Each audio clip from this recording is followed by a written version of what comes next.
মিডিয়ায় সমালোচনা চলছে জায়েদ খান ও নুসরাত ফারিয়ার প্রেমের গুঞ্জন নিয়ে। বিনোদন অঙ্গনে ভাইরাল কিং জায়েদ খান দেশ বিদেশ দাপিয়ে বেড়াচ্ছেন। কখনো সাকিব আল হাসানের সঙ্গে বিজ্ঞাপন করছেন, আবার উড়াল দিচ্ছেন বিদেশে। মঞ্চে বিড়ি গানের তালে তালে নাচ করে আনন্দ দিচ্ছেন দর্শকদের, আবার নিজের সিগনেচার স্টেপ ডিগবাজিও দিচ্ছেন। এবার নতুন করে আলোচনায় জায়েদ খান। চিত্রনায়িকা নুসরাত ফারিয়ার সঙ্গে তার অস্ট্রেলিয়ায় এক ছাতার নিচের ছবি নিয়ে সোশ্যাল মিডিয়া উত্তাল। বিজ্ঞাপন, প্রমোশন থেকে শুরু করে স্টেজ শো, শোরুম উদ্বোধন আর নতুন নতুন কাজের মাধ্যমে নিজেকে ব্যস্ত রেখেছেন অন্তর্জালা সিনেমার এই নায়ক। এবারের ঈদে জায়েদের অভিনীত সিনেমা সোনার চর মুক্তি পায়। সিনেমাটি বেশ মাতামাতি করেন তিনি। এতে নায়কের অভিনয় বেশ প্রশংসিত হয়েছে। এবার অস্ট্রেলিয়ায় নুসরাত ফারিয়ার সঙ্গে ঘুরতে দেখা গেছে জায়েদ খানকে। সেখানে একই মঞ্চে শো করেছেন দুজন। নাচের পাশাপাশি ডিগবাজিও দিয়েছেন তিনি। কাজের বাইরে দুজনই মেলবোর্ন, সিডনি ঘুরে বেড়াচ্ছেন। সেসব মুহূর্তের ছবি ফেসবুকে পোস্ট করছেন দুজনই। নায়িকা সোশ্যাল মিডিয়াতে প্রকাশ করা ছবিতে দেখা গেছে এক ছাতার নিচে ম্যাচিং করা পোশাক পরে দাঁড়িয়ে আছেন জায়েদ ফারিয়া।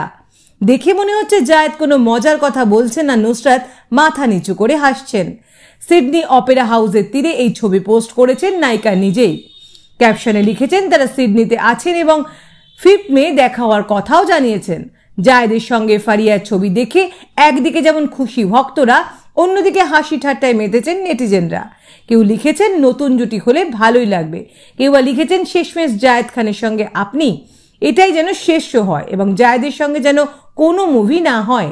জায়েদ ফারিয়া কাপল হয়ে গেল কি না এই প্রশ্ন ভেসে বেড়াচ্ছে কমেন্টে। এদিকে রাজনীতি পারেনি তাই টিকতেও পারেনি, এমনটাই মন্তব্য করেছেন রাজ্জাক পুত্র সম্রাট। বাংলার প্রয়াত কিংবদন্তি নায়করাজ রাজ্জাকের ছোট ছেলে খালিদ হোসেন সম্রাট। তার বড় ভাই বাপ্পারাজ। সিনে জগতে বাবার যে সফলতা তার ধারে কাছেও নেই দুই ছেলে। যদিও বাপ্পারাজ অভিনয়ে কিছুটা সফলতা পেয়েছিলেন, কিন্তু ছোট ছেলে সম্রাট যেন এলেন আবার নিমেষেই হারিয়েও গেলেন। বাবার পরিচালনায় কোটি টাকার ফকির ছবি দিয়ে চলচ্চিত্রের যাত্রা শুরু করেছিলেন সম্রাট।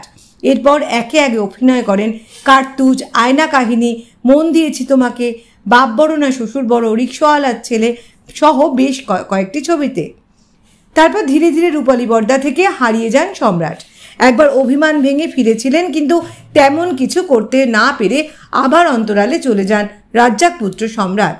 সম্প্রতি বেসরকারি গণমাধ্যম RTVকে দেওয়া এক সাক্ষাৎকারে আবারও অভিমানের সুরে কথা বলেন সম্রাট।